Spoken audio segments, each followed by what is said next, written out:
पुढे वळूयात। मनोज जरांगे यांनी मात्र धनंजय मुंडेंवरती हल्लाबोल केलेला आहे। धनंजय मुंडेंच्या टोळ्या संपवायच्या आहेत अशा शब्दात त्यांनी निशाणा साधलाय। जाणून बुजून जातीपातीमध्ये विष कालवलं जातंय असंही त्यांचं म्हणणं आहे। चोऱ्या करणाऱ्या वेगळ्या टीमा, 307 करणाऱ्या वेगळ्या टीमा आणि यांना सांभाळणारा एक जण,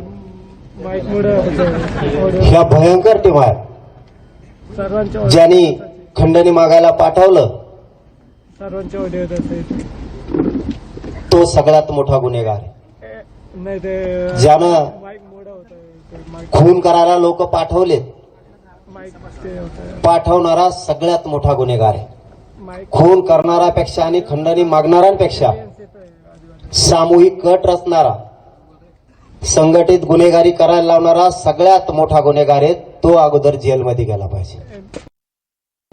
असलं कधी नेटवर्क या राज्यानं कधी बघितलं नसेल, इतकं स्ट्रॉंग नेटवर्क आहे।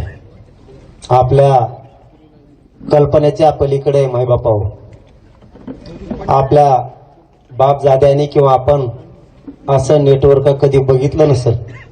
70-75 वर्षातल्या कुठल्या सरकारनं सुद्धा असं नेटवर्क आतापर्यंत बघितलं नसेल, इतकं स्ट्रॉंग नेटवर्क आहे। ही साधी सोपी गोष्ट समजू नका।